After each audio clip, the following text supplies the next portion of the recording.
Hey, it's Greg Stanley. Do you know you can now win prizes such as a Starbucks gift card, Concord tickets, or car swag for being the first to answer an entertaining trivia question? Get the weekly trivia question by following me on Instagram or Facebook at the Collector Car Podcast and just DM me your answer. The first person with the correct answer wins. Also, as a new aspect of my automotive passion and hobby, I am a car specialist consultant for RM Sotheby's. If you need assistance consigning a collector car at Amelia Island, Pebble Beach, Auburn, West Palm, or Hershey, email me directly at gstanley@rmsotheby's.com.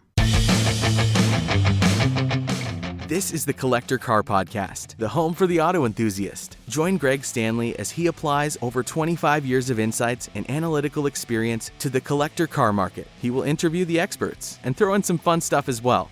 We'll have a special guest today, Renée Brinkerhoff. Renée, how are you doing today? I'm doing great. Super glad to be on your show.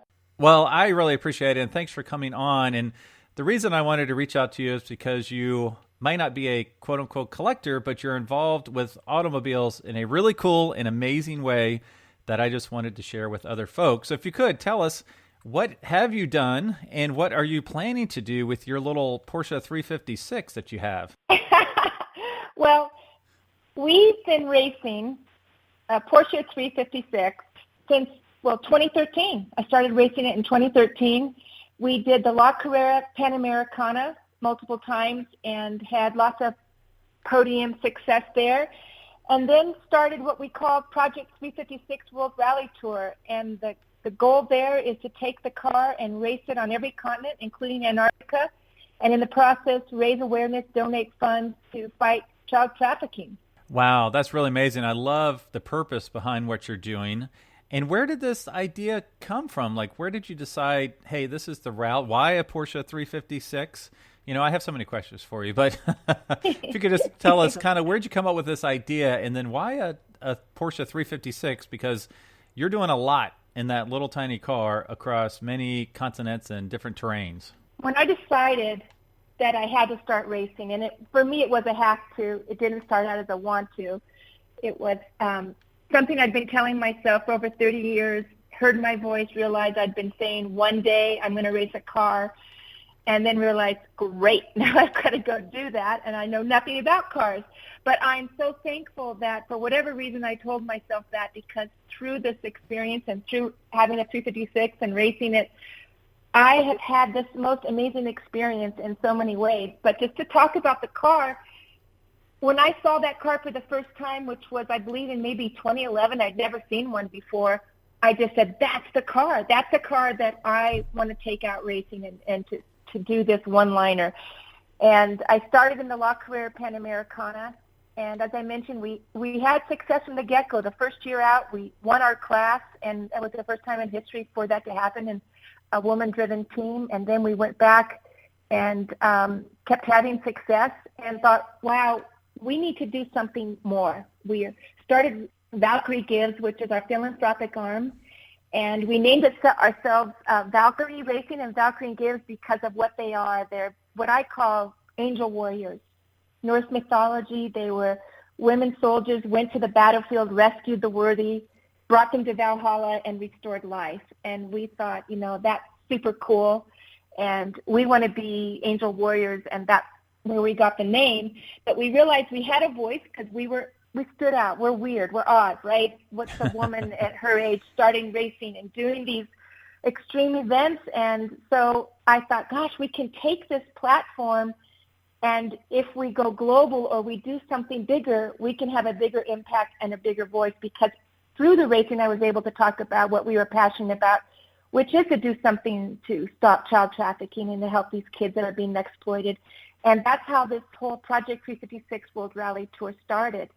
And the idea was, okay, we know if you stand out, people will pay attention to you more. So what can we do in this car that's never been done before? What's extreme? What's a huge challenge for the team, for the car, for me as a driver? Let's dial that all in. And that's how we chose the races that we've been doing across all these continents. And that's like the story in a nutshell. So if you would, could you count down your previous 6 races and then tell us what your 7th race is going to be? Well, we started North America by going back to the La Carrera Panamericana. It was its anniversary year. I believe it was its 25th anniversary. And we went back and we won our class that year, and that was our check the box for North America. From there, we went to Australia. And since the car was already prepared for tarmac rally racing, we said, okay, we have very little time from when law career is finished to when you have to ship a car to get to Australia. So what can we do that's also on tarmac? That's going to be a challenge for the car. So we did what's called Target Tasmania, which is a fantastic rally in Tasmania, which is part of Australia, and that's about 2,000 miles. And we did that event. And we won our Targa plate, which is the first achievement. If you can get a Targa plate, that's like really tough to do. People go year after year, don't get their Targa plate, and we accomplished that goal. So that was fantastic. And then from there, we took the car to South America. Gosh, I'm thinking about this because it's all just happened so quickly, and it sort of all blends together, right? So then we took the car to South America, and we did the Caminos del Inca, and that is Peru's biggest rally race, and they have a huge, huge rally culture. It's a massive sport for them. It's probably as big as soccer. They air it on all their networks, all their radio stations and television. It's hugely popular there, and we went into an event that is basically like a WRC. It's run like a WRC event. And it is all modern, purpose-built rally cars. It was the first time that they'd ever had a classic car in the event. First time a Porsche, therefore first time a 356. And there's only one other 356 in the whole country, and it never sees the light of day. So when we would come through the streets or down these mountain passes, people would be lined up yelling. And how they say Porsche is porch. So porch. And it was fantastic. And so that was South America. And then from there, we took the car, and that event is 50% tarmac and 50% gravel in Peru, and it was up to 16,000 feet. So really, really a lot of challenges there. And I could write a book just on what happened in Peru and all the things trying to get the car out of customs, et cetera. But from there, we went and did the Peking to Paris. And the Peking to Paris was our Asia and Europe. We hit those two continents in that event. That was 9,000 miles. We did that last spring, summer. And we had problems from the get-go in Mongolia, which were unfortunate. It was our mistakes. Something so simple as not putting the air filters on all the way and letting the dust of Mongolia get sucked into your carburetors all day long while you're racing through the Gobi Desert. So we had some problems and some challenges there to get the car put back together. But we finished, and we arrived in Paris with everybody, so that was fantastic. And then from there, we went to Africa, and we did the East African Safari Classic Rally, which is held every 3 years. And there's never been a 356 Porsche entered in that event, and there's a reason why. Right. It's a massive challenge for that car. It's really, really tough on that car. You're very limited on what you can do to increase strength, change your suspension, etc. Even just to get tires big enough or the right size to be on gravel was a hurdle. But we completed that event. It's a 9-day rally, about 2,000 miles, all off-road or primarily off-road in Kenya and Tanzania. It was the rainiest season they have had in 40 years. So all those roads that they picked to make it tough on the team and the car and the driver and everybody became really tough. So all those river crossings became big river crossings, and all that mud became deeper mud. But that was the last event we did. That was last December 2019 that we finished it, and we're so overjoyed to cross the finish line and to finish that event. It was fantastic. I did that with my daughter. It's the first time I've ever had a family member in the car, the first time I've ever had a woman navigator, and it was something I really had thought about doing, and we did that together. It was her first time to ever be in any race of any kind, first time to navigate, and it was absolutely exceptional. She did an amazing job, and our chemistry and the dynamic was really good in the car, and hopefully we can do that again in the future. In the upcoming, our final challenge is in Antarctica, and slated to be this coming winter, either December or January of this coming winter, and it'll all be about what the ice conditions are to determine when we actually start it. But it is a race for one car. It's just for this little car, and it's to race 356 miles in Antarctica on the ice, in those extreme conditions with that very unpredictable weather. And we are going to do some things to the car to make it a little eco-friendly as much as we can. And we are also going to attempt a world speed record, land speed record in Antarctica. So there's two goals for Antarctica, and we have sourced some amazing people to work with to prepare the car, and some polar explorers who have the world record right now for driving to the South Pole, who have agreed to help us accomplish this final goal. So I have, definitely been talking a long time, and Greg, I hope I haven't said too much, but that's our journey. That's what we've been up to. Yeah, no, you gave me so much, and I have so many questions for you. So I won't get these in order, but bear with me.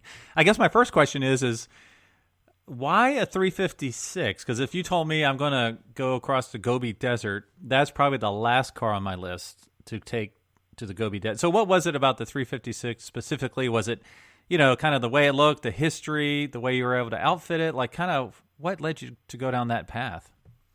Well, I got that car, right, to start racing, and I can't change to another car. It's really hard for me. Could we do a lot better in a race like the East African in a 911? Yeah, you betcha. We could actually probably finish in the top three if we'd have the ability, the car would. But in a 356, there's so much nostalgia. I love the fact that there's limitations. I love the fact that it's really hard. I love how raw and rough it is and how limiting it is. I just love the way that car looks, and I have such a connection to that car that it's impossible to think about doing it in any other car. I've had this whole life metamorphosis in that automobile, and every sound, every ding, everything about it, I just can't give it up. So, and I've just fallen in love with that model car. I absolutely love everything about it. Yeah, that's really great. Now give our listeners a little peek as far as how do you prep for something like Peking to Paris? I mean, that just sounds like such an incredible list of things to do. Like, what did you do to the car to outfit it a little bit differently? I don't know, kind of walk us through your prep for one of those big journeys. Well, you don't want to be too heavy, right? You don't want to weigh down the car. That's just going to put a lot of stress on it since you're going 9,000 miles. So you just try to make everything lean and mean. And in that event, you have to carry all your own parts and tools, your clothes, your sleeping bag, your tent, anything and everything you might need during that long trek, you have to fit into that car.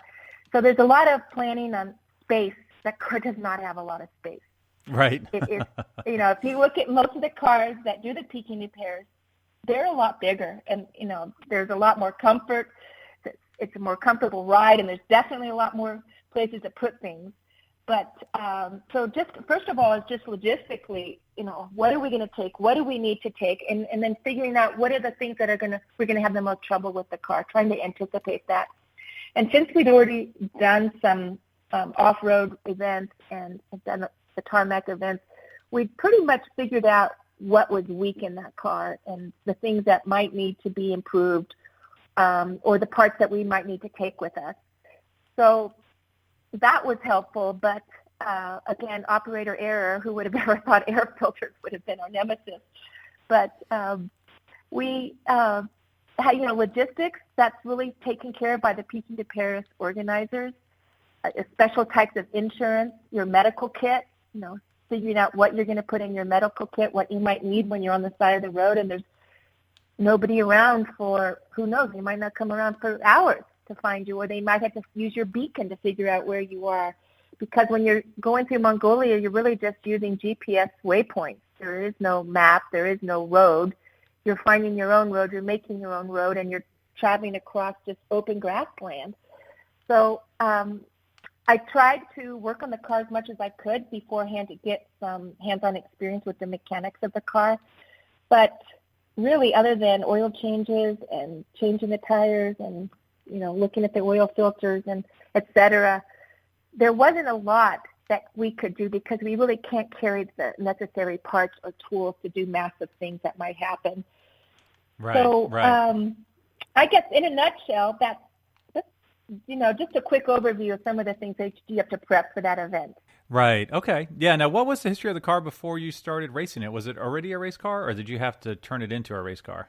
I bought a trailer queen. Oh, you did? Really? Wow. Okay. Yeah. We knew it was new. It had just recently been rebuilt, and beautiful paint job and fantastic interior, and then I proceeded to rip it all out and take it all apart and modify and change things as we went along. But yeah, it was. She's more beautiful now, but it was definitely a very fine, beautiful car when I first purchased it. Right. Wow. Okay. Yeah, that's really cool. So Antarctica, obviously you're going to have to do something for the cold by installing a heater or something. What's your plan for that? I had talked to Jason, who will be with me in the car. He will be navigating our course on the ice. And he said, Renee, no matter what heater you put in that car, it's really not going to help at all. So we're just going to have to dress extremely warmly. And so it'll all be about the clothes that we wear and the kinds of boots or things that we put on our feet, and layers upon layers upon layers. So, yeah, heater won't be much good down there. Well, just get a Snuggie. You'll be okay. Wow. Well, that's really cool. So now we have a mutual friend, Sean Fannin, who I believe filmed for you a little bit on Peking to Paris, and he filmed my Mustang for Petrolicious a number of years ago. He kind of gave me a little heads up as far as your air cleaner issue. So could you talk about that a little bit? What do you do if you're on the road and you have something semi-major occur to your car that, Wow. You need some serious work done? How do you address it? Gosh, good question. Well, first of all, we didn't know what the problem was. So the problem had to be diagnosed. And we were trailered from the side of the road just outside of Ulaanbaatar, which is the capital of Mongolia. It was really tough to get there. A lot of starts and stops along the way to get the car to that location. But at that point, we were within cell service, and I actually called Ted Hill Porsche. I called my contact with Ted Hill. I can't remember if I called Richard or if I called Simon, but just to give them a heads up of what was going on with the car. And then the organizers, we need to be towed. So they just took a rope, and we spent about 3 hours being towed into Ulaanbaatar. And at that point, it was, okay, we got to get the car up, and we got to figure out what the problem is. And Porsche Mongolia had opened their doors to other drivers of Porsches, and we joined them and went to the dealership there and determined what had happened to the car.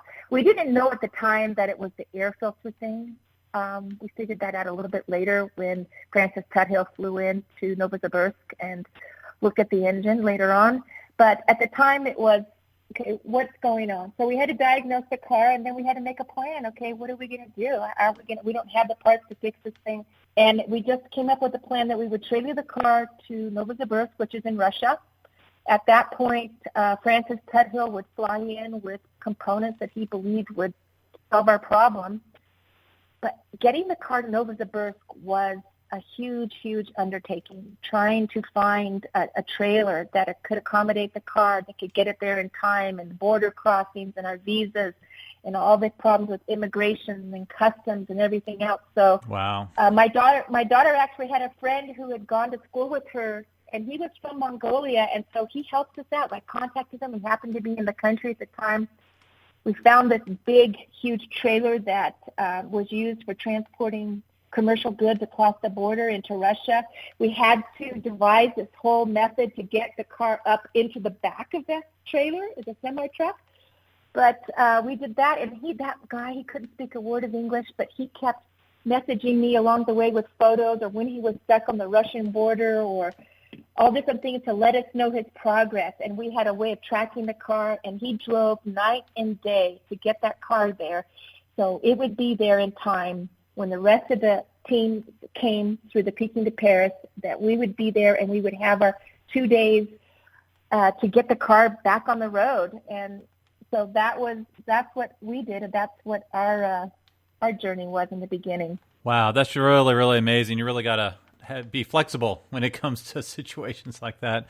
And I'm glad it all worked out, because it sounded like that's a lot of stuff to worry about in a country you're not necessarily familiar with. Well, speaking of being not familiar, I'm sure a Porsche 356 coming through some of those countries looks like a little spaceship to the locals there. I can't imagine many folks have seen those. Could you kind of talk about the way the kids reacted and the response you got as you go through these different countries in a cool little car like that? They put a smile on people's faces. That car just puts a smile on your face. And it's like the Porsche version of a Herbie. And it just, people just, flock around it and laugh and enjoy and have their questions. And, of course, they want to get their photo with the car. And if you let them, they all want to get in it. And, yeah, it's definitely an anomaly, and they love seeing it. Yeah, and I love the pictures that you post on Instagram, especially the Peking to Paris rally. That was amazing, some of those pictures you posted. And I'm an animal guy, so could you tell me, did you have any weird or unexpected or interesting interactions with some wild animals on some of your trips?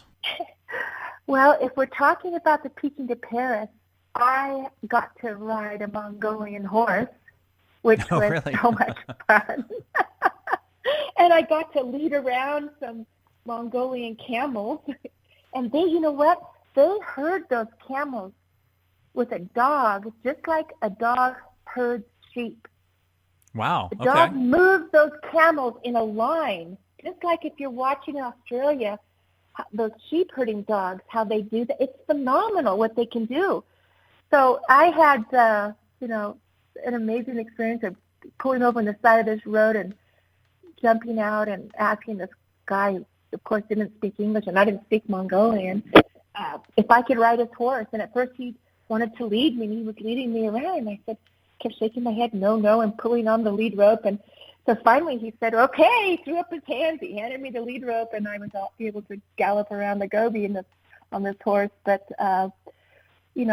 I've had, encounters with cattle coming across corners at high speed, and, 5 or 6 herds, a small little herd of cattle being there, and you're like, okay, great. What are you going to do? Slam on the brakes? Are you going to go through them? Are you going to go off the road? What are you going to do? So there's been several types of encounters. Tasmania is known as the roadkill capital of the world. So oh, my goodness. You're avoiding lots of roadkill when you're racing in Tasmania. And that's a few of our animal encounters. My daughter, Christina, who was photographing and filming in East Africa, was getting the shot, and we were hauling down the road, and there she was on the side of the road, and then we go down just a little ways farther, and there's 2 female lions right there on the edge of the road. Oh, my goodness. goodness. And then wow. As we're going at speed, we're processing, wait a minute, lions, my daughter, walking? Something's not right about this picture. So, definitely in wildlife encounters along the way that always make it more memorable. Right. Yeah, that's really, really amazing. That is really cool. Now, I know you're not a car collector, but it's my understanding you have one other little Porsche in your collection. Is that right? I have one more. It's a 1957 356A, and it has a pedigree of classic car racing since the 60s. Oh, wow. That's cool. Yeah, I bought that car so I could train and, try to get some experience for these road rallies I was doing in Mexico. It's great. It's got its original drum brakes, and I haven't had an opportunity to take it out too much lately, but I just had it made street legal so I can drive it around here, and I really do want to take that car on some dirt roads too. I'm just itching to do that. So it's going to start having its own adventures, and it's a little sister car to the other one. Right, right. Well, if I ever make my way out your neck of the woods, I definitely want to go on a dirt road in a 356 with you. That would be awesome. Well, one thing I like to do at the end of this is play a little game I called Keep, Cash, and Crush. I think I gave you a heads up on this. Did I give you a heads up on this? You did, and yes, you did. Go right ahead. So the idea is I give you 3 cars, and you tell me which one you want to keep forever, which one you want to cash in, and which one you don't mind crushing. And the harder I make it on you, the more fun it is for everybody except for you. So this will be a little bit gentle. I just thought, you know what? I'm just going to go by safari cars. So I'm going to pick out 3 traditional, quote unquote, traditional safari cars. And you kind of tell me which one you want to keep, which one you want to cash in, and which one you want to crush. So the first one I'll pick for you is a traditional Toyota Land Cruiser, totally outfitted for, let's say, the Outback. The second one I'll pick out for you is a Toyota or a Land Rover Defender 90, and let's say that one's outfitted for Africa. And then the third one I'll pick for you is a popular trend right now. It's to make a safari Porsche 911. So they take a 911 and put all-wheel drive on it, some big knobby tires, and have a good old time. So those are the 3 cars. Which one of those would you like to keep forever? Which one would you wouldn't mind cashing in? And then which one are you going to crush? Okay, you actually made it pretty easy for me.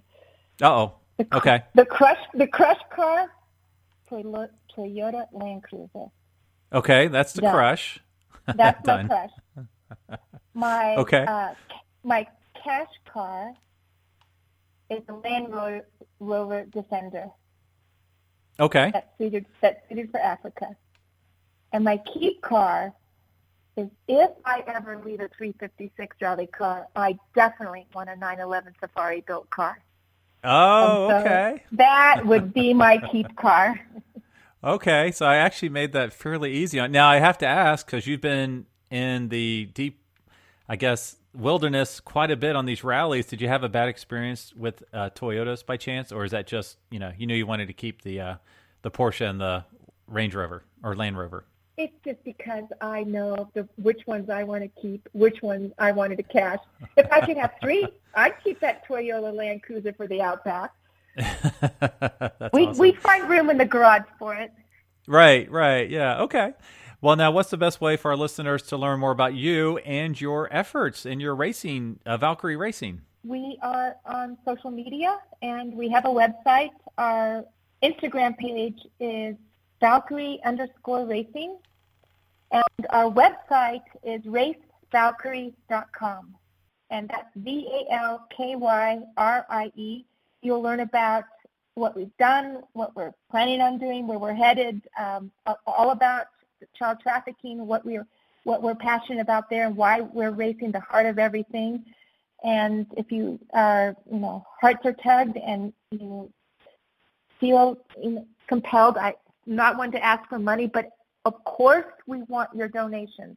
We have set a goal of $1 million that we want to raise by the end of the World Rally Tour. We have raised $200,000 to date, and that was without sending out the global call. And we are calling on everybody to join with us and make a difference and do something for these kids that are being trafficked. We support grassroots organizations that are doing the majority of the work, that are making the difference in the world.